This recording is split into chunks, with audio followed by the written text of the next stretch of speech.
Hi, you guys are so nice. Who the fuck wrote that? I've never heard that like leftist thing. Is it true? I mean, I don't know. Kind of. I'm certainly not the voice of a generation, or else I apologize to the entire generation. Though hearing nice things said about me, like when Mercedes said she even listened to the album, I was like, holy shit, what? Like I'm so used to the bad voices, and every time someone has me on their podcast, I'm like, this is certainly a mistake, and they stop midway through when they realize it's like a different Jamie. Yeah, I mean, no, I'm lefty in the sense that like, I don't know, I didn't dress nicely for this. I'm wearing a fucking tank top. I don't be mean to gay people or women or black people, right? Like, but I'm honestly, I'm at the point right now with politics where the fact that even COVID, like a global pandemic, somehow was made into a political issue where you're either like, you know, you're pro-mask and that means you hate jobs, or It's a political statement. Yeah. Yeah. And it's like when everybody on all the sides should be coming together, I think that shows how divided we've become. And I think that when you get off social media and you get off the internet and you talk to like normal human beings, you realize that most of us want the same thing. We want a nice life. We want love and support for our families, like all this stuff. And so I know I don't classify myself as like, I have friends all over the place now, the spectrum, you know. I feel like the racist saying I have black friends being like, I have conservative friends, but like Well, I know there's that saying in government, never let a good crisis go to waste. And I definitely feel like we are all being pinned against each other. So yeah, I think. I mean, it happened under Katrina. It happened after 9/11. My friend, I interviewed her a couple times, Naomi Klein. She wrote a book called The Shock Doctrine, and it was all about that. It was every time there was a natural disaster, every time. By the way, guys, I'm funny, but anyway, back to geopolitics and the government and these corporations will kind of rush in and be like, how can we do something cartoonishly evil off of this tragedy? And I just wish that like good people, because there are assholes on all sides, there are great people on all sides, and I feel like when the great people find each other, real magic can happen. And that's what I've been trying to do ever since I left LA. I was like, I just want, in everything, in jiu-jitsu and comedy, I'm like, I just want to find cool people and like make art and be nice and try to help people. And it sounds so trite, but it's honestly, I feel like what quarantine did for me is show me that the key to life isn't all of those cliches, right? About loving yourself, about, you know, treating others with kindness. It's all of that. And there's so much noise, especially in LA, that I'm just kind of done with that. California and Texas, I know you just moved to Austin. I moved Friday. Yeah, they are very different worlds right now, for sure. Completely opposite. I have friends that are visiting from California right now as well, and they're like, everything feels really normal here. And I have friends visiting from New York, and they're like, they came here specifically because they needed to kind of feel a little bit of normalcy. Yeah. And then about your tank top, my kids go to Jiu Jitsu at 10th Planet. So yeah, you know, so I'm friends with Gabe. I'm going to be training there. Okay, awesome. Yeah, my kids go there. They're big into Warrior Kid and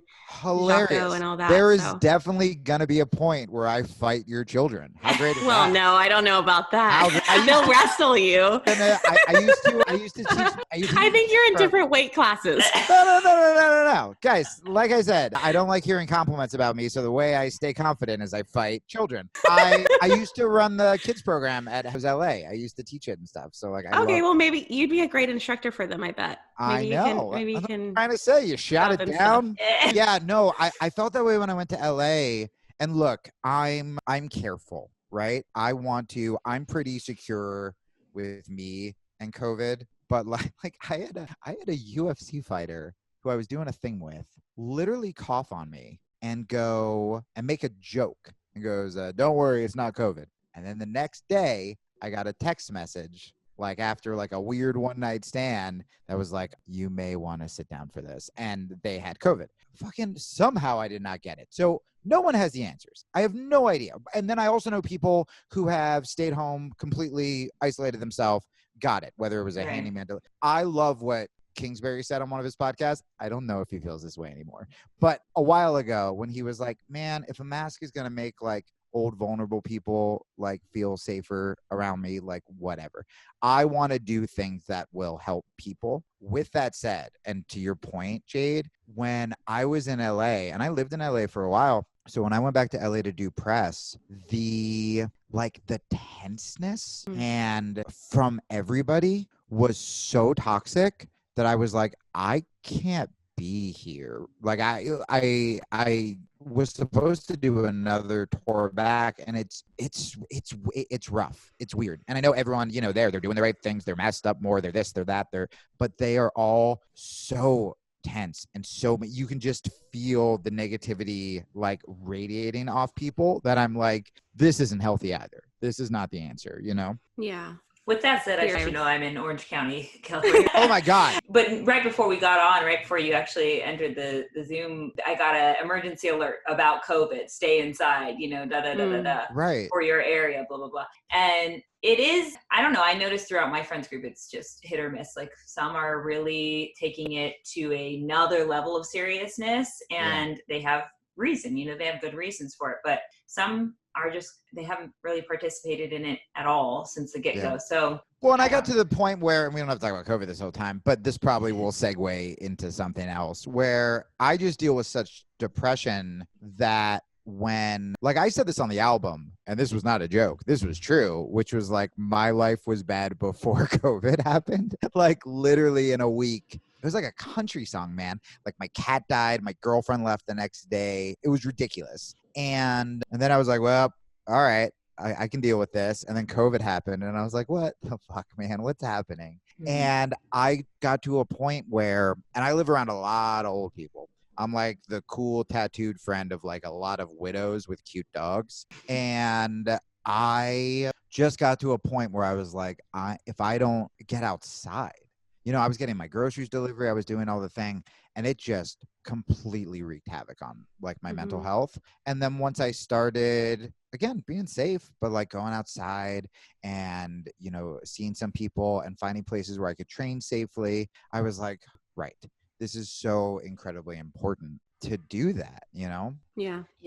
We're just kind of waiting for it to like land, but I don't know if it's ever gonna. We're just gonna have to start evolving in here somewhere. There's so many conspiracy theorists. And speaking of Kyle, you brought up Kyle. He still believes in that and doing what's best for those around him. But I'm so fortunate to have him as a best friend, because you said like, you don't know if he still believes this, because literally every week he has new beliefs, because that is how much he grows. So I'm so glad you fucking said that. I've never heard anyone say that. There is this thing, especially in like political social media, where like, if you change your mind on something, you're a contradiction. Like, oh yeah, no, they go even worse because they're soulless, where they'll call you a grifter. Totally. And it's like, I thought that changing your mind was evolution. It's also the hardest thing to do, come up against a cognitive dissonance. So hard to do. And the thing that about Kyle, and clearly about you guys too, is like, dude, I want to hear those other opinions. And then I want to figure out what the best point of view is. I want to do it with science. I want to do it with jiu-jitsu. I want to do it with my comedy.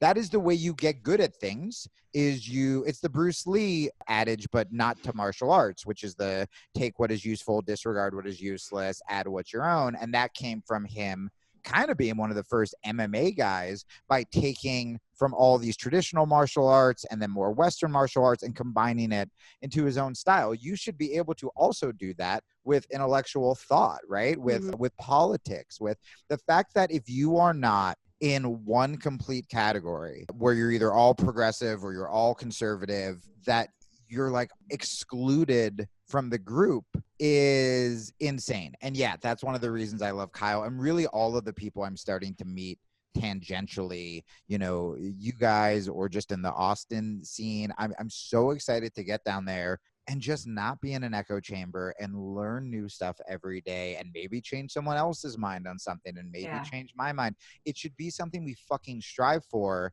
And the fact that it's criticized shows you, it's like, what are you afraid of? If you're criticizing me for changing your mind, changing my mind, then clearly you are not confident in your beliefs. It's like when you're fighting with your boyfriend or girlfriend, and the second you realize you're wrong, suddenly you like double down and start yelling, and you have to be, I'm sorry, I don't yell. This is you're correct. You have to like pull where people are just freaking out. And I think that having open conversations about all this is the most essential thing we should be doing? Yeah, it's necessary. It's funny, a guy we had on the show during the BLM, the big BLM moment called, but we want to call it a movement, right? Keep calling it a movement. His name's Makad Brooks, and we've been following him for a long time now. I heard him on Aubrey's. I think he was great. He's great. And he had so much amazing and enlightening stuff to add to the conversation when it came to BLM and everything that was happening and that is still going on now. And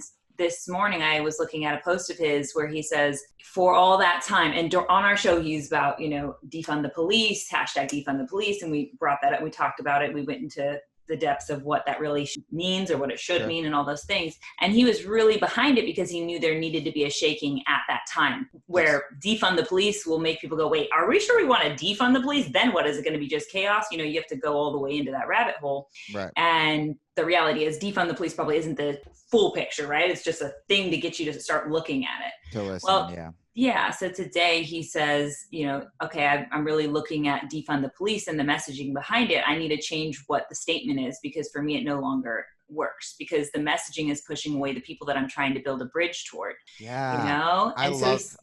He's like, reimagine the police. Let's reword this. Beautiful. Because it was so easy to drive people away. By the way, here, I'll trash Trump and then I'll go on to agree with what you guys are saying, which is my favorite thing about the defund the police is all the Trump political ads that were like showing like, this is the world Joe Biden wants. And it was like the streets on fire and stuff like that. But it was footage from the Trump administration. It was footage from your administration. And you're like, this is what this guy wants. It's like, hey, dude, it's happening right now. It's you. But yeah, I agree. Like, I think that the thing that upsets me, so I was training with this dude who's a cop and I asked him questions after I beat him up to assert dominance where I was like, hey man, can I ask you about like the George Floyd stuff? And me and him, and he's a conservative guy, me and him agreed on literally everything.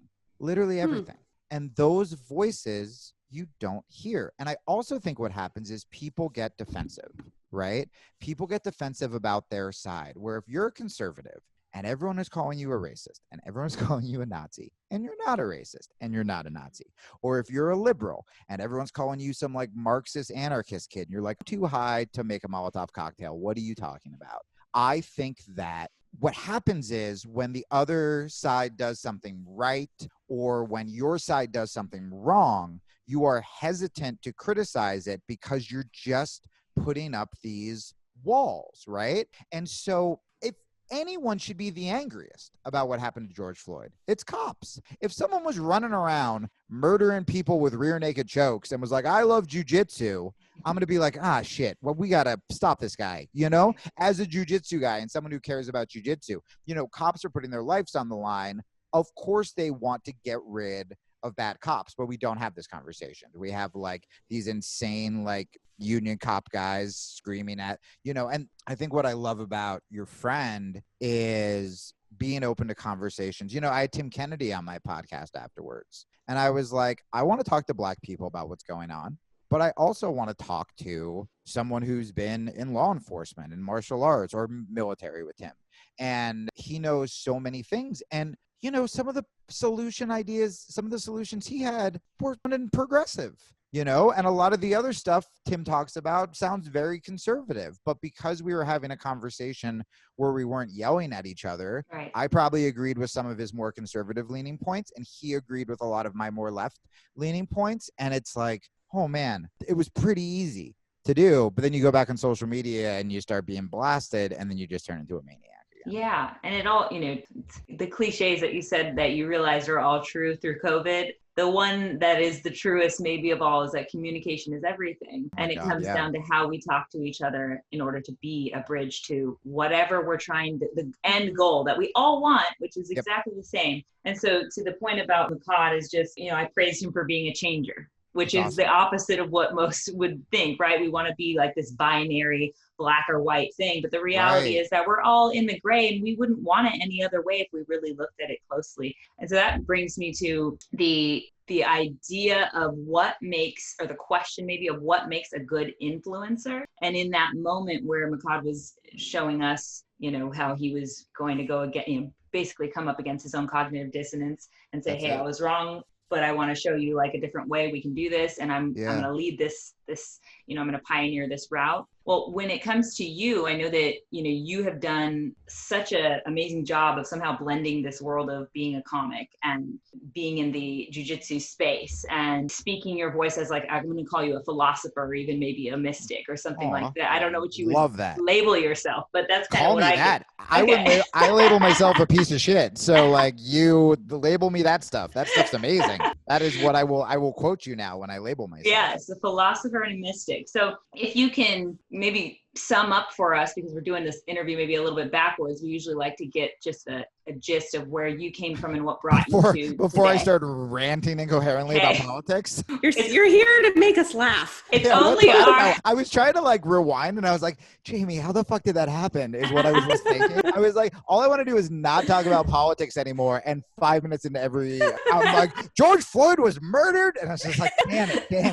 Did it again. I told Jade before this podcast, Jade and I were texting and I was just like, I was like, I don't need any more like comedy fans calling me cucks. I don't need any more of this. I just want, like I said, with the reason I was so excited, one of the reasons I was so excited to do this podcast is when I interviewed, because I interview fighters, I interview professional wrestlers, I interview comedians, but when I interviewed Trevor Hall, my Instagram for like 2 weeks was just filled with these beautifully wonderful, kind men and women who all do yoga, and they were sending me pictures of like Ram Dass and stuff. And I was like, this is the life I want. Just get me more of those fans. I don't need any more fucking fighters. I don't need any more mean comics saying terrible things. I just want like very sweet spiritual people. And then I spent screaming about politics. And I'm like, well, Jamie, this is why you have the life you have. Well, I think that Jade and I would consider ourselves the bridge for people on their journey, not necessarily, just so FYI,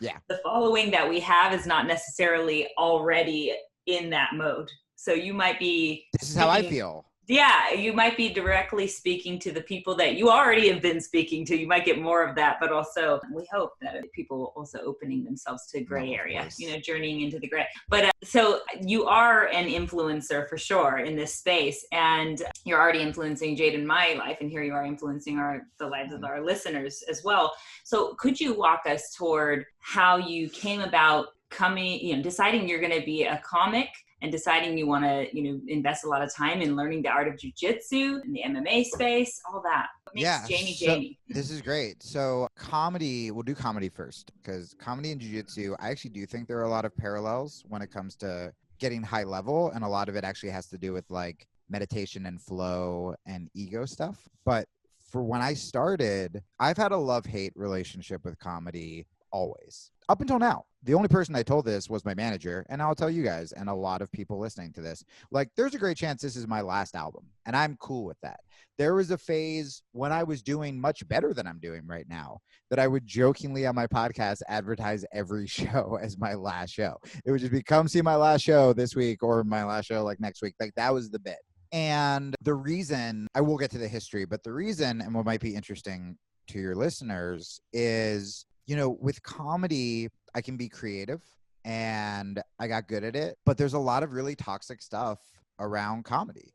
You're sort of glorified for being degenerate, right? If I walked into the back of a comedy club with my Ram Dass book and little beads and was like, guys, how do we better ourselves? I would be like, get out. And a lot of it I have to take personal responsibility for, right? Because like, well, I don't have to drink and I don't have to eat shitty comedy club food and I don't have to, try to hook up with someone after the show. But it was so ingrained in the culture and I was so insecure that that's always what happened. And so when I did kind of throw myself fully into jiu-jitsu and MMA, suddenly I was healthy. Suddenly I was confident. Suddenly I had an idea what healthy masculinity looked like. All of these things, I'm meditating, I'm waking up early, but I'm not creating. So then I kind of got depressed on that end. So it's always been this battle for me. I mean, shit, I made a very dark video this morning on Instagram where I'm joking about like, here's how to be a comedian. And it's essentially like, be miserable. And I even talked about, the guy who would talk me out of quitting comedy weekly was fucking Robin Williams. And then he died. So even some of the most wonderful things and memories I have in comedy are still like tainted with this, dark whatever. And so going back to the beginning, I didn't really want to be a comic. I didn't think I was that funny. I loved comedy and I wanted to be in a band and I wanted to be a professional wrestler were the two things I wanted to do. And professional wrestling, that's why I started martial arts when I was younger. Because I was like, the little guys all do like martial arts. That's what makes them be able to compete with like those giant guys. So that's why I started martial arts. And I was in a band. I was in a jam band, which I'm sure many of your listeners have already figured out and profiled me. And we were great, I thought, for a little high school stoner jam band. And I remember we were juniors in high school. And I was like, all right, guys, we had our first like big gig. I was like, now we got to talk about like touring after school and we got to talk about merch and all this stuff. And they were like, dude, we have to go to college. And I was like, what? That's crazy. But we know what we want to do. We want to do this. And they're like, yeah, but our parents, like, we got to go to college. And that's kind of always been a constant in my life where I've been the person in the group that like, we all start the crazy thing and then it just like gets whittled away. And then suddenly I'm by myself doing the crazy thing. And so I didn't sing. I just played guitar and drums. And I'm like, well, I can't be in a band by myself. And so I started kind of obsessing over stand-up. And I would listen to all these comics. I was really obsessed with like Bill Hicks and George Carlin, like the counterculture ones, because I can never do anything the easy way. And I was like, well, I guess comedy, I can still perform. I still don't have to do a regular job. I was failing out of high school. I dropped out junior year, but I would have failed out. And I was like, all right, I guess I'll just do this, essentially, because how sad is this? I won't be let down. Like, nobody can quit. No one can leave me behind, right? That's so sad, and I've never phrased it that way. Again, guys, buy my hilarious comedy album. Anyway, so I'm constantly being abandoned, and I'm alone. So that's why I started comedy. And then I just threw myself into it. I'm one of those personalities where I can't fake things I don't care about, which is why even when I was like buckle down and graduate, I literally, like my brain, I'm just thinking about music or wrestling or comedy. And I'll convince myself I'm stupid. I mean, I've been on the news with Nobel Prize winner, and I'm still will have this thing in my head where I'm like, you're dumb, you're a high school dropout, blah, blah, blah. And then, but when I want to do something, whether it's professional wrestling at 38, which is insane, whether it's doing music again, whether it's stand-up, I will go all in and be very, very, very good at like very niche, unmarketable, shady things. So yeah, so that's kind of the gist of the beginning of comedy. I want to stop you there just because I think it's fascinating that you have that. Essentially, the shadow side of you is playing with the light at the same time, where you're this overachiever. You can be extremely motivated if the passion is peaked. If you see it, you're after it, you're going to make it there. You don't even have to worry about yourself in that regard. If you have your back against the wall enough, you're going to make it through. You know what I mean? You're going to fight right through. Absolutely. And that doesn't live in everybody. That's definitely a gift. And of course, with every gift comes the shadow side. And what I heard you say right now was that you play the dark horse on purpose because, it allows you to escape being seen too clearly. Therefore, you'd have to show up. If you know what I'm saying? If someone saw your gift too brightly, you'd have to show up for it. And then you're nervous that if you show that you are that gift all the time, then you're going to have to be responsible for that. That's such a cool way to put it. Yeah. My dad would say something like that, much more clumsily and horrible. And so I would ignore it. Where, but the way you put it, I'm like, oh, maybe that's what he meant. Where he would always talk about, you hear like fear of success. And that sounds like the dumbest thing ever. Because it's like, no, I want to be successful. I don't want to be broke. I don't want to be struggling. I just want to make things. But when you dig really deep and what you're saying, it's like, yeah, there's probably a lot of that too. And, for me, the shadow side was also just a lack of confidence with girls, a lack of confidence with who I am, a lack of confidence, even when I was doing well with comedy. I think one of the reasons Robin and I bonded so hard was because, everyone loves him, but he's like a really quiet guy. He was actually a very political guy. He sponsored my podcast for a very long time when we didn't have sponsors. So if people actually knew, the show would have been called, it would have been sponsored by fucking Robin Williams. And I actually put something out before he died, and it was dedicated to him because I wouldn't be anywhere without him. And then he died, and people, I haven't talked about this in so long, people assumed that I dedicated it to him, like in memoriam, you know? Mm-hmm. But it's like, no, it just, I did that before he died, and then he died, and then it came out. And like, so where I was going with that was, I'm not even like doing comedy podcasts promoting this album. The reason I was so excited to do this one for real was just to have conversations like this, because I don't fit in to a bunch of comics sitting around the table finding different ways to call each other gay and like drinking. I'm like very bad at that.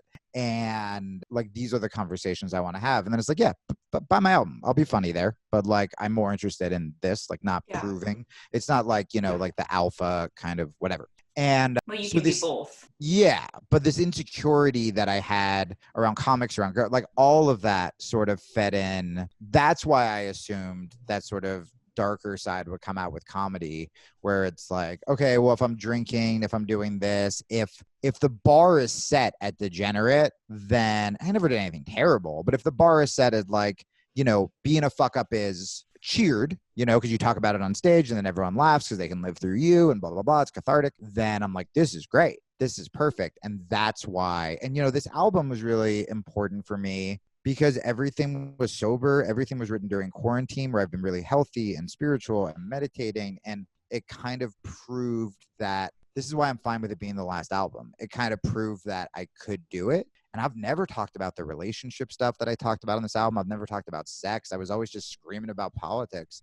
And so I'm really proud that I did something like this, but it's still a struggle. I don't get excited about comedy. You tell me I'm going to do professional wrestling in front of 20 people, or I'm going to play rhythm guitar in like a cover band in like downtown Austin. I am infinitely more excited than about, or even like I was talking to my manager about doing some kind of comedy stuff with even like the spiritual community, or like that would be great, you know, like speaking for these different audiences. But man, you tell me I'm doing 7 nights at a sold out comedy club with 500 people every night, but a 2-drink minimum, and people sadly eating like mozzarella sticks, like while you're like telling a story about your dad. I don't want to do that anymore. So the download I got while you were speaking was the inner king rides the dark horse, but he is allowed to dismount at will. So if that means anything to you. Yeah, I like that a lot too. You're going to make me, I hate listening to podcasts I've done, and you're going to fucking make me re-listen to this. So something that you said earlier too, that I want to bring back around because it called to me, was the way you spoke about introspective work being the thing that in a way drew you out of your creativity, or you had to have a reprieve from creativity to focus on this other creation, which was yourself, you know, your authentic self, right?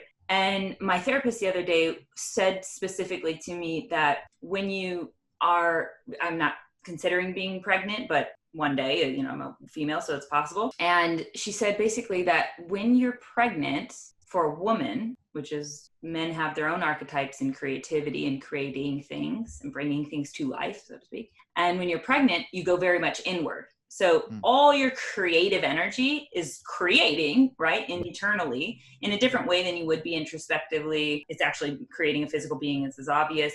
But when we talk about humans that aren't in the middle of like giving birth to a physical being, we're giving birth to so many different things, whether it be doing the introspective work and digging out who you know, remembering all the parts that you've pushed away or lost along your journey. Right. And you're birthing literally a new you every time, right? Every time you come out of a dark night of the soul, or, you know, even just a deep meditation, you're rebirthing. And so all that creative energy that's happening it should be okay for it to suck away some of your time that you'd normally spend on creating this thing for the world. Right. Well, and then what's really cool, by the way, this is the first time I've meditated right before doing a podcast, which is, I think, instead of why I'm like, bam, bam, dick joke, buy my album. I'm just like, I think it's because I was lonely when I was 16 is where like the trauma started. So what's cool, and I'll say this to people listening who maybe are struggling with, you know, depression, or, I mean, it's all of us, which is after I had that phase you were just talking about during quarantine,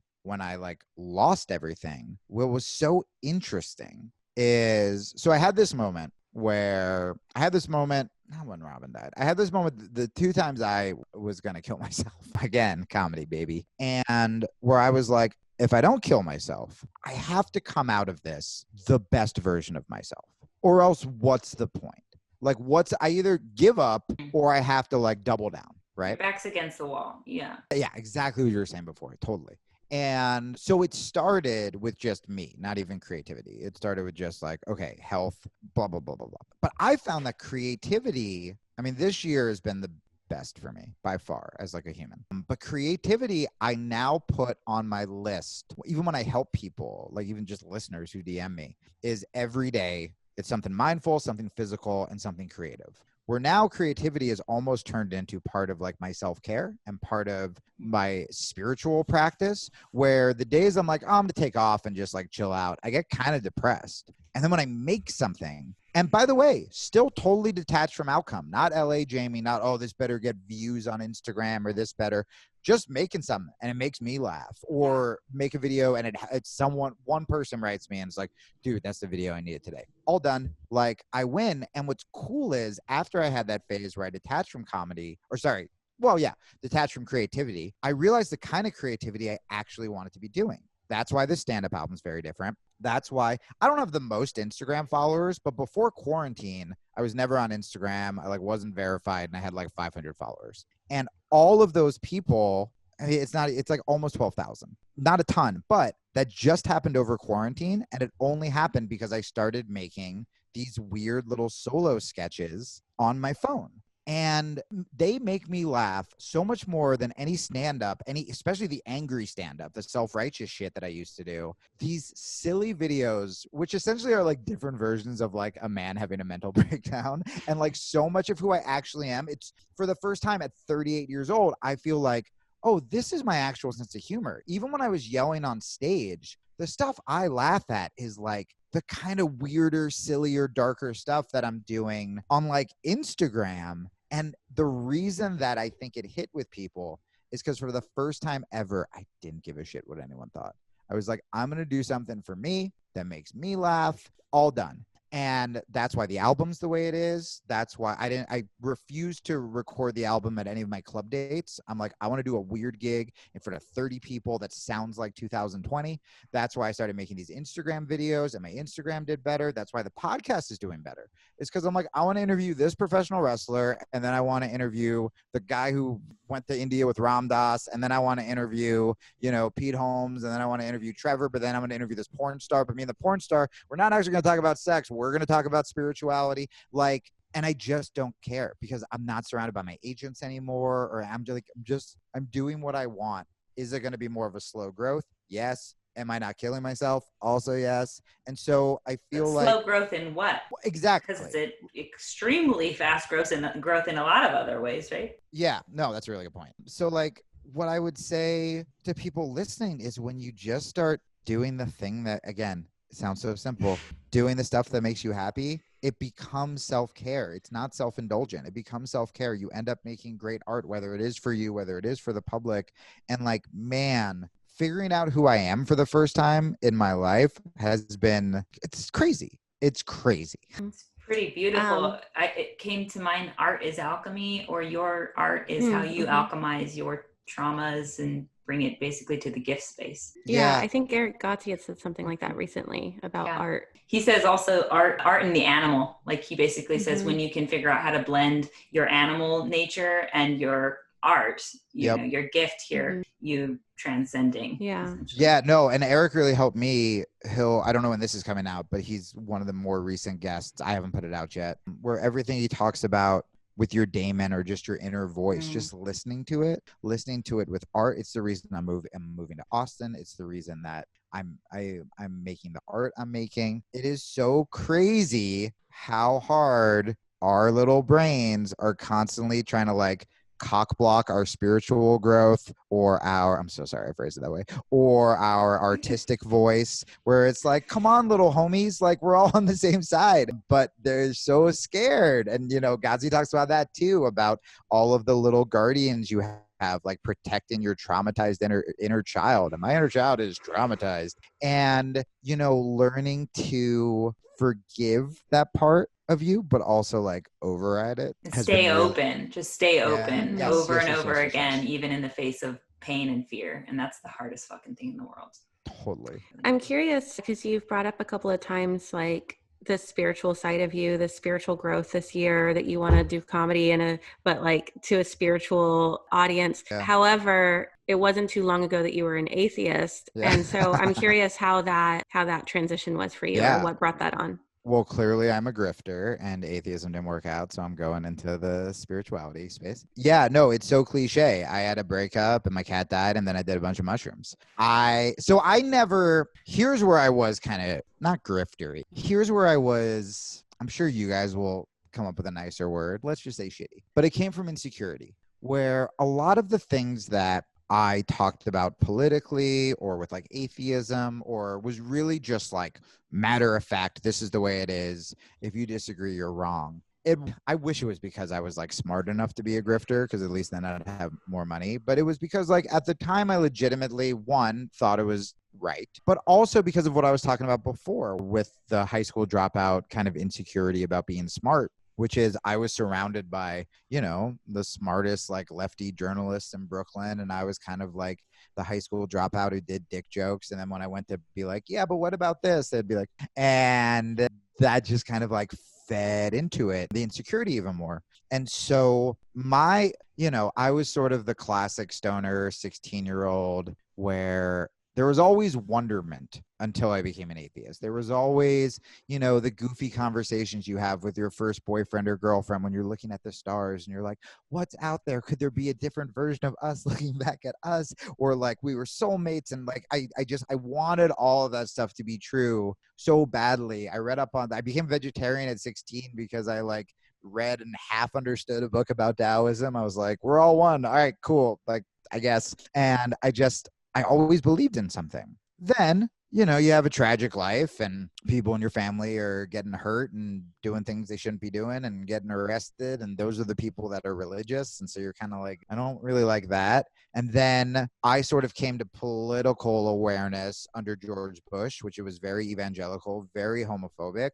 I didn't want to be a political guy. I didn't read the newspaper. I didn't vote, but I saw what was happening to gay people. And I was like, well, that's wrong. And I was like, well, who's behind that? Republicans and the church. All right, cool. Fuck them. And that's sort of my first political stand-up was all same-sex marriage stuff around 2001-ish or whatever. And so religion automatically rubbed me the wrong way. I was like, well, I don't like that. And so I just started calling myself an agnostic. And I was the cliche, you know, what everybody is in college, which is like, I don't like religion, but I'm spiritual, but not religious is what you say. And then I became an atheist for, I think the reason that most people do is you get into a relationship and your partner's an atheist and you're codependent and you don't want them to leave. And so you go, yeah, fuck it, I'm an atheist. And that's what I was. I just felt dumb. We would just have these arguments where my only argument was, yeah, but like, look, everything's so pretty, like, right? And then she would start quoting like science and shit. And I was like, okay. And so then so I was like secretly kind of spiritually agnostic, said I was an atheist. But then what happened was all of these big atheist organizations, because I don't know if you guys know this, atheists, not the funniest people, they started reaching out to me to perform because I did this thing on TV that went like viral for its time about gay rights, and it shit on the church. And they were like, hey, do you want to do stand-up at this like atheist convention? Or like, hey, you want to open for Bad Religion? Or you want to do this thing with Eddie Izzard? Or, you know, it was me and Reggie Watts performed with Christopher Hitchens, who like wrote that book, God Is Not Great, at the Sydney Opera House. I couldn't even get booked at a shitty New York comedy club. And Reggie and I played the main stage of the Sydney Opera House with Christopher Hitchens. It's like, yeah, fucking, okay, I'm an atheist, word. But again, that's the griftery part of me. Kind of though. Like I legitimately, everything I said, I believed. Everything I said about what the church did to gay people, to women, all of that was true. What do you think it is about atheists that don't make them necessarily funny? Is it a rigidity because I mean, what's funny is a lot of them are as rigid as religious people, as I was. I didn't want to hear. But then here's where I wanted nothing to do with the atheist community. I did, and I hadn't thought about this story for a very long time. and I did Raghu Marcus's podcast, and somehow it came up because we were talking about social justice and spiritual bypass, where I did this big atheist convention thing. It was like the biggest gathering of atheists. There were like 30,000 people on the mall in Washington, and they were like, do you want to play in front of 30,000 people? And I was like, yes, please. And around the same time, there were some prominent atheists who were saying some sexist shit, and I was like, I don't like this. And there was a sect of atheists who like suspiciously would only criticize Islam, but like not the white religions, and like really, really only went after Islam. And I was like, I don't like that either. And so I wasn't going to do it. But then I was like, you know what? I'm going to write this rant, and it's going to be about atheism. It's going to be about homophobia. It's going to be whatever. And then at the end, I'm going to call out the atheists. And that's kind of what I did. And it went pretty well. It went really well. There were definitely people who didn't like me, but it went very well. Bad Religion wanted me to come back on before their set. So that was cool. They were one of my favorite bands growing up. And so I went to take this little victory lap. And when I went behind the 30,000 people, so you have like stage, 30,000 people in front. Behind, you have Washington, D.C. There was a much smaller rally with maybe like 100 people. And it was for Trayvon Martin, who was just killed. And as I was walking there, I kept seeing all these like fucking white dudes come by, and they're bitching about the Trayvon Martin rally. I go, fuck these guys, blah, blah, blah. And I'm watching this very peaceful demonstration with people speaking about their experiences, and they're crying. And it was so powerful. And I was just like struck in place. Like I couldn't move watching it. And I was like, what am I doing? And the conclusion I came up with then, and I said this afterwards, which made a lot of atheists mad, where I was like, I would rather hang out with a Christian who wants to feed the poor than an atheist who wants to just spend all day on Reddit making fun of religious people. I remember another moment I had where I was like, yuck, was someone I followed on Twitter when Hurricane Katrina happened, made some joke. There was some poor old black woman on the news who was like, God has a plan, God will take care of me.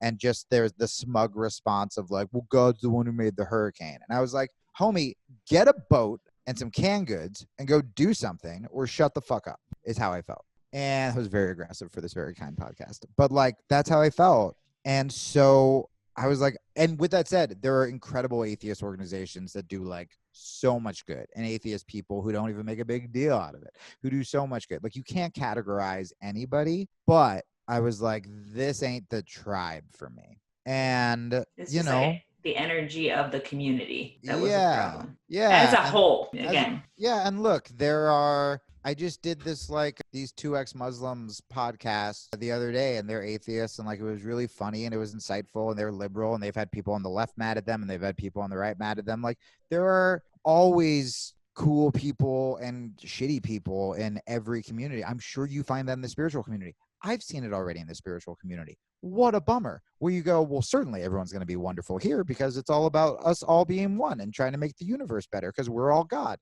And then you're just like, who's that guy? And then you get mad at yourself where you're like, I can't judge someone at the spiritual community. And then you're like, but I'm doing it. Here we are. You know, it's, and what I realized again, this whole year of sort of like figuring out who I am, where it's like, you have to make yourself, I don't want to say strong enough, but when you start becoming secure with who you are, you don't need a tribe to fill that hole, which is what I did. I needed relationships to fill that hole. I needed a tribe to fill that hole. I'm an atheist now. Okay, now I'm a spiritual person. I'm a vegan. Nope. Okay, I'm a keto person. I'm a jiu-jitsu guy. Shit. No, I'm a comic. And instead of just being like, hey, I'm who I am. I'm going to walk into these different communities. I'm going to take what's great. I'm going to give everything I can. And then when I see something shady, I'm going to, bye. I'm going to go home. Yeah, you can be a changer. We're taking that away from this episode for sure, is that you can be a changer. You can love labels because they help direct us, but you also don't have to tie yourself so strictly to them. Yeah. Oh my God, Jade, I got political and I didn't answer your question. I did mushroom. Okay, so here's what happened. It's Valentine's Day. This is the first Valentine's Day guys, I don't want to get your female listeners like too turned on as a divorced 38-year-old codependent guy. And this is the first Valentine's Day I was going to be single. And, there's such a stigma about being alone. The first time I went to a movie alone, I was terrified. The first time I went to a concert alone, I was terrified. And this is all as an adult. And when I started doing things alone, I was like, this is incredible. this is magic. You know how many concerts, and I'm sure you guys have too, where you've taken a disinterested, apathetic partner and you spend the whole time kind of like looking over like, hey, baby, you okay? Do you want a snack? And like, you can't just enjoy the music. I showed up so nervous to a concert. And then I literally assumed the band was going to stop. I was like, who's that sad guy in like row 22B by himself? Like the one in the tank top. And then everyone would boo and I would leave. And it was just, I was spiritual, man. It was cathartic. Like I quit drinking. I don't smoke weed. Like I was literally sober. And I just felt this like energy. And I've had so many moments like that this year, sober, in nature, usually listening to music, that have almost brought me to tears, or I've left an interaction with a Starbucks cashier. I mean, mom and pop coffee place, a Starbucks head. There's one across. A Starbucks cashier, because I made them laugh, or they said like, or they thanked me for something nice I said, or they said something nice to me, and I would just leave with that same feeling that I could only get if like a girl gave me her phone number or something. And I was like, oh my God, you can have these like incredibly blissful moments by yourself. So Valentine's Day was coming up. I had no intention on finding God. I was just like, I'm going to do mushrooms because I bought mushrooms. Me and my girlfriend were going to do mushrooms to like save the relationship.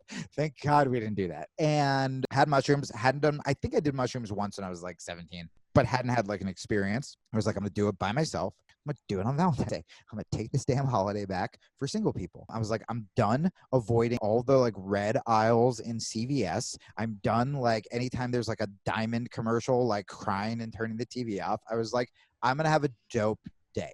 And so I read up about mushrooms. I put on a Ram Dass documentary, knew nothing about Ram Dass. I now have this bracelet that was given to me by Raghu that literally has like a piece of Maharaji's blanket on it that I take like everywhere with me. And like Ram Dass, legitimately, all of them have changed my life.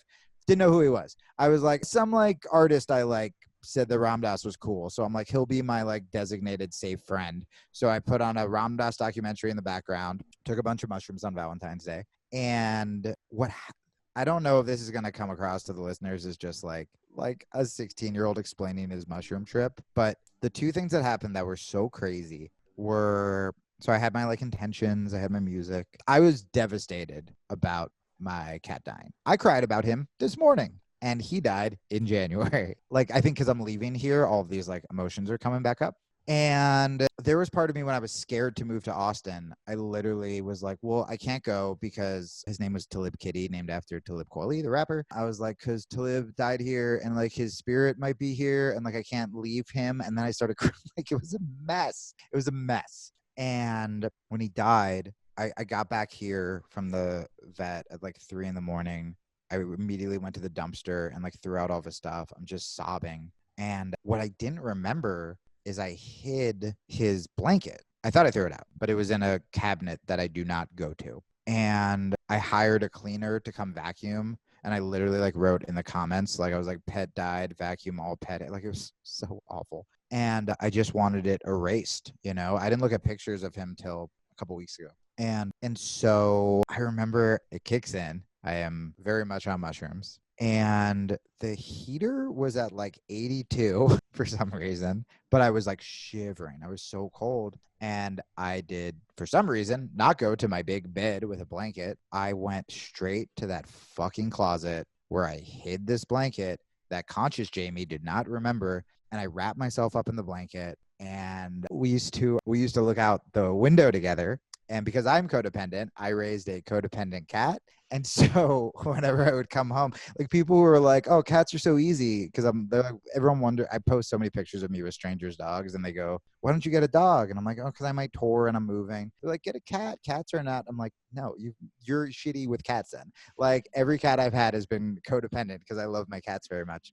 So every day I would come home, Talib would scream at me at the top of his lungs until I picked him up and held him like a baby. And then we would go to the window. And then, like he was a child, I would go, there's a house, there's a mountain, there's a car. And we would do that until he got pissed off. And then he ran away.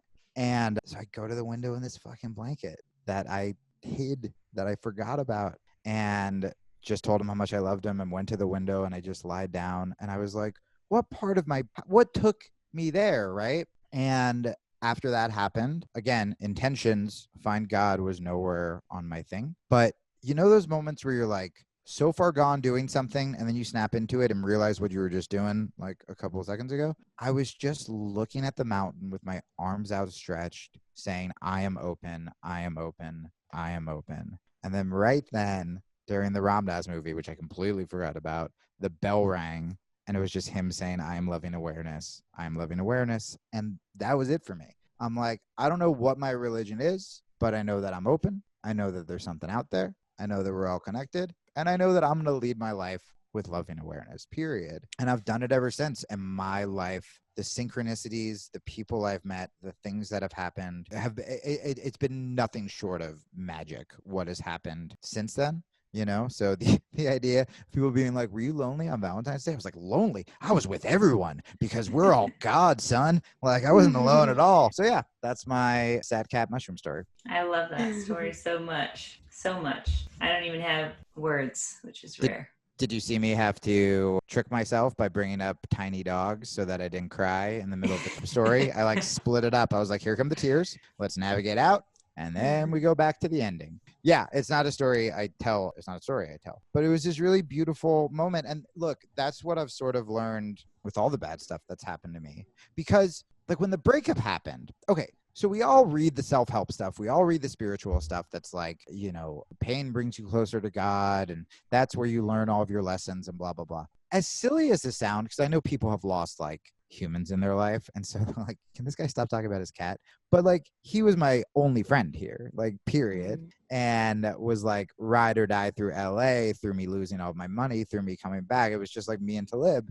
And damn it. And so when me and the girlfriend broke up, it was a really loving breakup. It was fine. I was like, okay, I can see the good in that. Like I'm codependent. I need to work on I've never been alone. I need to be alone for the first time. Cool. Easy. When the cat died, I was just like, fuck you, man. Like what good comes out of it? But even with that, one, I wouldn't be going to Austin. I wouldn't be moving at all if he was still here. But two, I just started being like kinder to everyone. The reason I became friends with all these widows, that was not a joke, was because I was so sad. I would start petting everyone's dogs. And I was like, can I pet your little dog? I pet their dog. And then they'd say, you should get a dog. And then I would say, well, I lost my cat. And then they would say, well, I lost my husband. And then we would become friends because I would hold space for them and they would hold space for me and would take little walks, or I'd watch their dog when like they needed to get surgery or whatever. And I was like, God, I 5 years ago would have been too glued to my phone to even see them, or would have been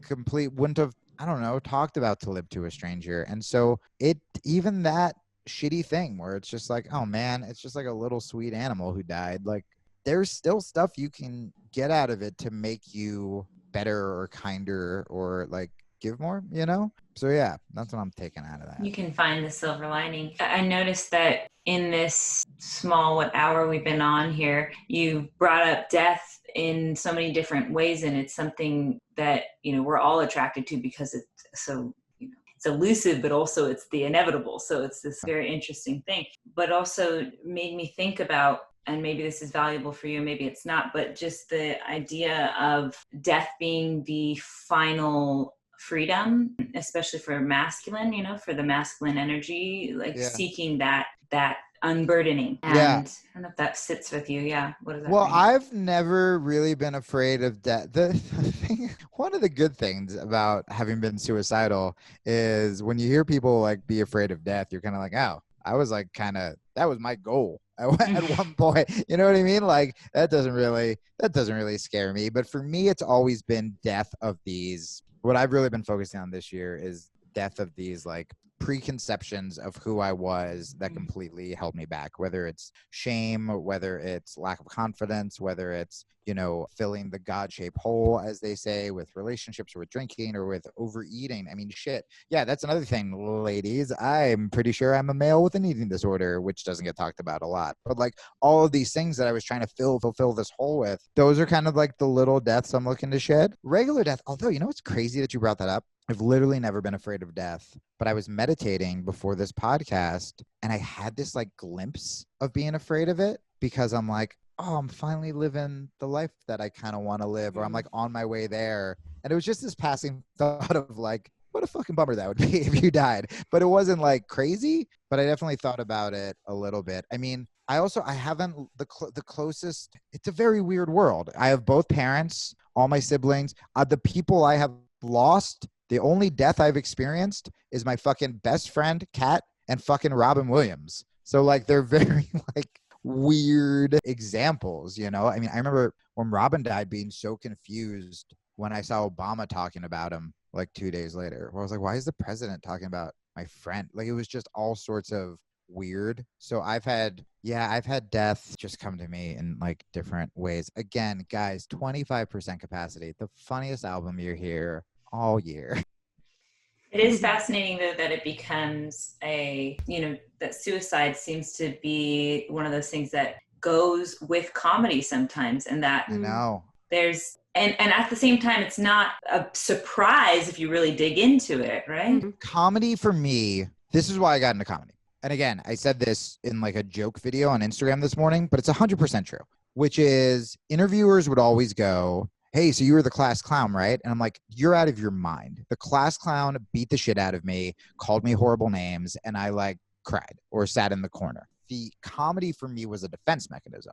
Comedy for me, my first memories of comedy helping me weren't like, oh, I remember the first time I saw comic relief. It was, no, I remember when my mom was being taken away by the police or the ambulance, and me and my brothers were upstairs and we were all panicked and we were crying. And once someone made a joke, and it was always an offensive joke because it was about a terrible thing that's happening, we would all start laughing. It would feel so cathartic.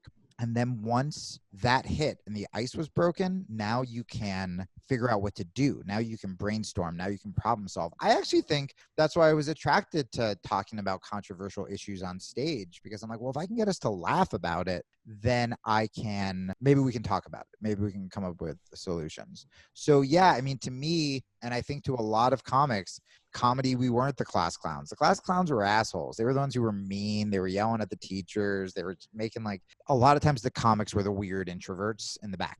And suddenly we had this like superpower, you know, like, well, we can't fight the jocks, but like we can be funny about it. We can write about it. And so, yeah, I think there's a lot of darkness. There's a lot of sadness. There's a ton of insecurity with comedy. Robin was so crazy for so many people because he seemed like he was just the most joyous, invincible person. So it just like rocked everybody. And what I try to say, I say it on my podcast a lot. I say it on any big podcast I go on, or I try to, which is every time I do a podcast, guys, my DMs not filled with ladies sliding in. They're literally filled with like dudes who are like, hey man, I was going to kill myself until I heard your podcast. Or someone was like, hey man, I heard your podcast. Are you going to kill yourself? And like, that's pretty much my direct messages. And so I think this is really important to talk about.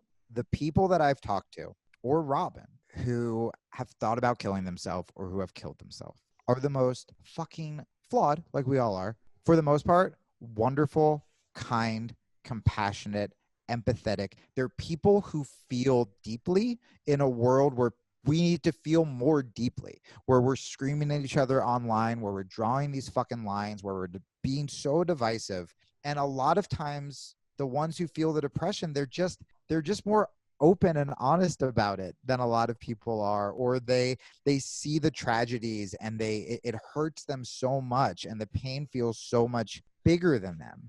And what I would literally beg of you guys is that if you're feeling that way, know that like, we need you more than ever. You know, the dude who's being racist on Twitter, that guy's not thinking about killing himself. He's going to be around forever. He's probably going to cryotherapy now to like live to 90. The sweet, kind, weird, artistic people who feel like they don't fit in. It's like, you don't understand. The people who feel like they don't fit in, they have no idea how much the majority of other people actually look up to them. They feel so weird. They feel so left out. They feel, you know, but a lot of people look at them and they go, wow, that guy's really brave. Or that girl's so brave. Like, she can just be her fucking self. Like, I wish I could do that, right? I wish I wasn't at this job I fucking hate. I wish I could be in that band. I wish I had the balls to get that tattoo or that piercing, or, you know, start that podcast or talk openly about sex, or, you know, whatever it is. But a lot of times those are the kind of people who it's like you get this beautiful creativity and weirdness that makes you stand out in the most spectacular way. But then the other side to that is you also get some depression and anxiety, and you feel like you don't fit in and you feel ostracized. But yeah, just the big thing I really would like to say is like, my God, do we need more and more and more people like that? And so don't go anywhere, man. Yeah, thank you. Thank you for that. So there's a few questions we like to ask everyone who comes on the show. First off, with all that we've talked about here, I have a feeling this will be an interesting answer here. Oh boy. I refuse. Yeah. Okay. If you could hug your younger self right now, what would you say? I'm gonna start crying.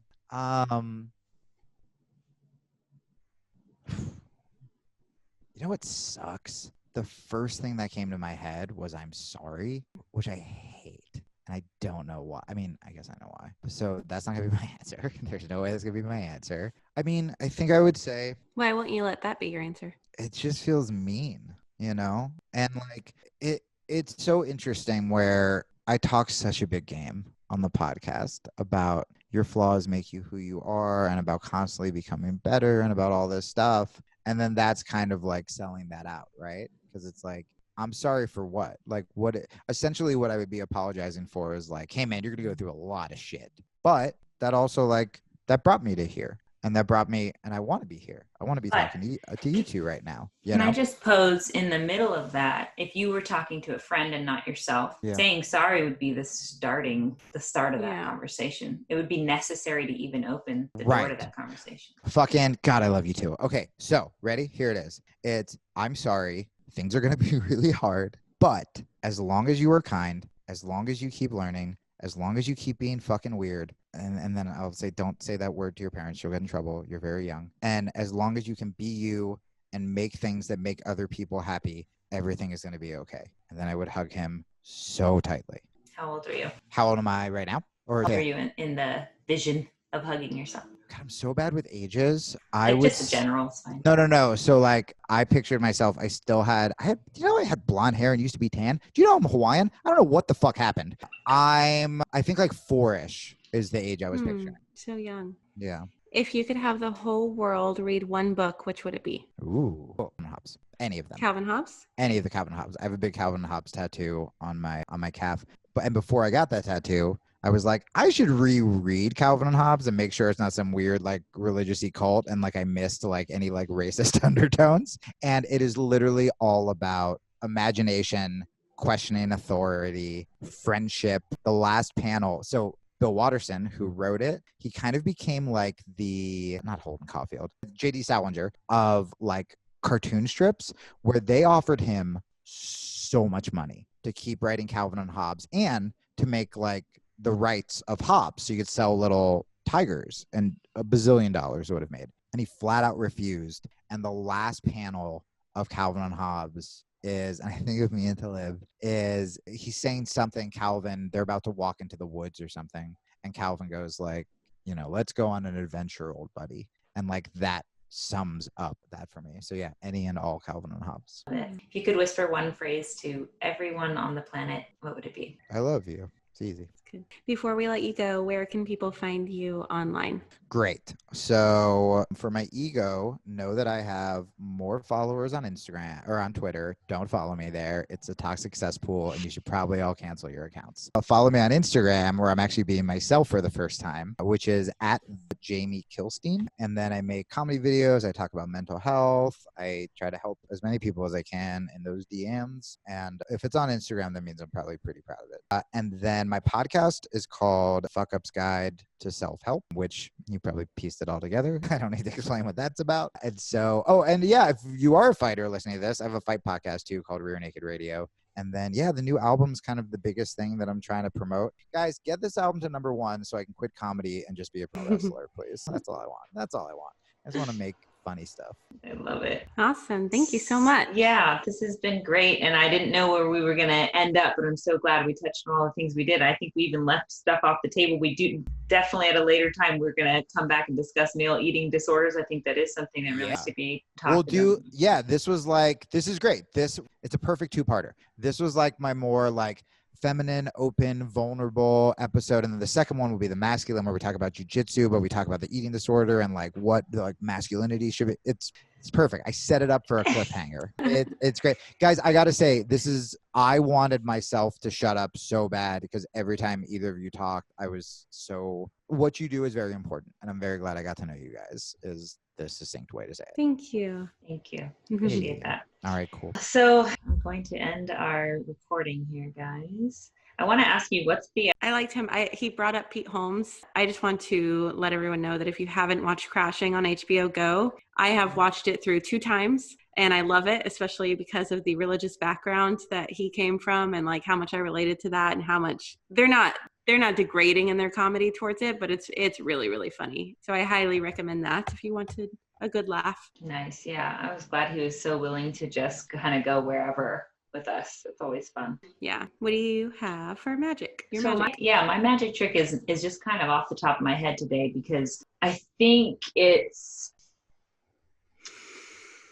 a way to, like we talked about in the episode with Jamie today, communication is literally everything. And so when you can figure out how to communicate in all your relationships, especially your romantic relationship or your partnership with the other individual, most of us end up in that type of situation. If that type of partnership or relationship is where we get some heavy duty experience. However, whether you're single, whatever your relationship denomination, I don't know if I'm saying that right, you know what I'm saying. However you end up, the relationships in your life are all the places you get to practice communication. Like, that just is. And so when we talk about relationship communication on this show, when we talk about how to mend a relationship, it can be for anything, romantic or otherwise. I think the number one thing to focus on is, how do you validate another person through truth, underline, highlight that word, truth and love. So the key here is validation. So you've probably come across people who just all the time are spewing out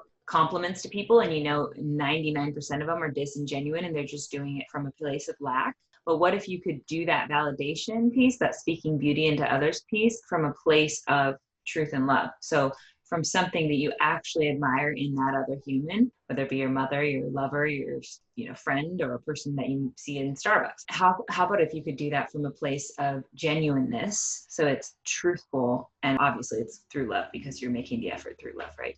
I think that type of effort is transformative no matter what. So the effort of it will always be repaid karmatically, one way or another. And so if you can get out of your way and stop worrying about, will it be rejected in the moment by the person because of their own, traumas and shit that they need to heal, because that could happen. And that's why a lot of us don't choose to just validate people through truth and love. If you could get that out of your head and just say, hey, I'm doing this for me. Literally, I'm doing this for me. I'm validating another human through truth and love, and I'm finding something about them that makes me literally feel better by doing for them as a service. Even you heal yourself. It's like some sort of miraculous thing. I don't know if the words I'm saying are making any sense right now, but I hope you can feel the energy of it. And the other piece I'd just add to that, as a useful phrase that you could just kind of use as a mantra for now until you start using it in practice, is using these words. That makes sense to me because. So if you find maybe someone in Starbucks. That's super validating. Right? That's the most validating sentence, or maybe one of the most validating beginnings of a sentence that someone can give you or offer you. It's a gift, really. And then it has to be followed with something that comes through truth and love. So again, it has to be genuine to your own heart. So, Jade, you're my Starbucks cashier even. I don't have such a deep relationship with you. So what's something, maybe I would come up to you and I'd say, hey, I want to order my grande venti. I don't go to Starbucks. I get chai latte, but I don't drink caffeine, people. This is a struggle for me. But I would say, give me my oatmeal with blueberries. Thank you for being so diligent with your service. If they did a diligent job taking your order. I mean, it's such a small interaction. You don't have much to work off of, but you still have something there. You're having an interaction. And so in that, they say, oh, thank you for saying that. That really means a lot to me. maybe they'll say that, maybe they won't. And then if they did offer that as a gift back to you, you could say then to them, that really makes sense to me because you have a job that I think a lot of people take for granted, but it's really important because XYZ. It starts my day with a blueberry oatmeal that's really nutritious and delicious. And I really feel like your job means something. And imagine where that could go if you wanted it to go that way, right? Yeah. But that's just the idea, is to find ways to validate others through truth and love, and it will in turn karmatically or literally validate you, which is largely what we're out here seeking in relationship. And it goes along with all the sayings: be interested, not interesting, or at least focus on being interested and not on being the interesting party. Agreeing to people where it's accurate, where you actually agree, instead of just like nodding along and agreeing just because you want to be liked. So that's my little trick. I don't know if the trick so much as it's just a suggestion to focus on where you can validate others with truth and love.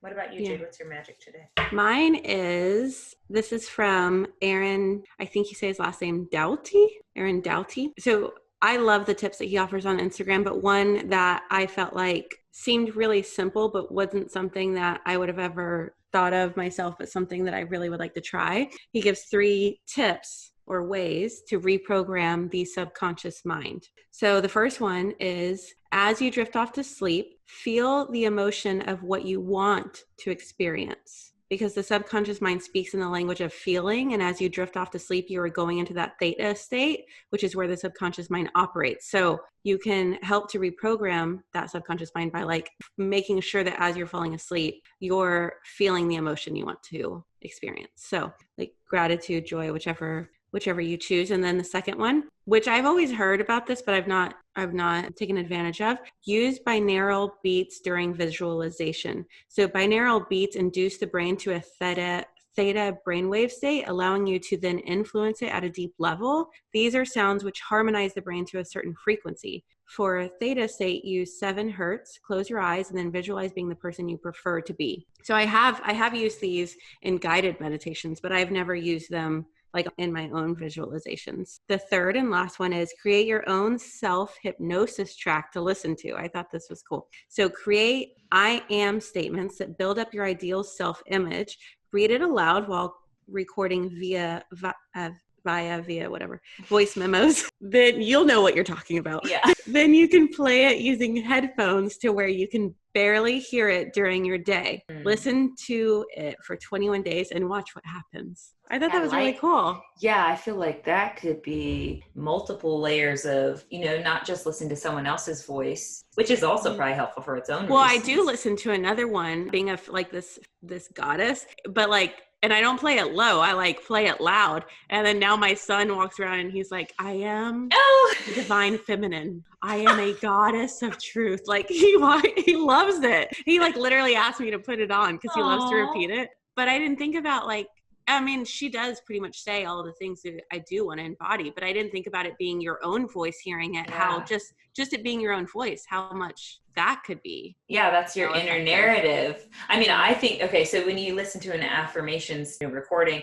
you're hearing someone else tell you, which is like we were talking about, validation coming from someone else. It's very powerful, very healing, because you're healing relational trauma through relationship. It's required. However, what about your relationship with yourself? You're literally healing it with affirmation of your own inner narrative. Yeah. And I not recently, this has been a long time coming, but it's been shaking me to get my attention more, is how much I need to work on my throat chakra. In meditation, that comes up a lot. In my dreams, it comes up a lot. In my visions.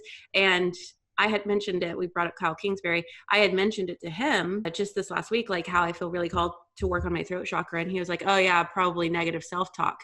And I was like, what? I never had thought about the throat chakra coming, when it came to negative self-talk. I would have thought that was the mind. I would have thought throat chakra was more nonviolent communication. So when he said that, I was like, oh wow, self-talk has so much to do with our communication too. Yeah.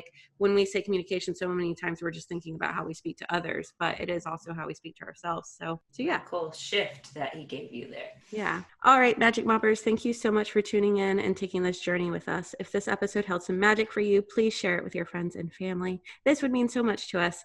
And don't forget to join us on our Instagram page at The Majic Hour and let us know what your favorite episodes have been so far. We appreciate all of your feedback and want to know what is lighting you up. We love you guys, and we will meet you there, of course. Until then, be a light.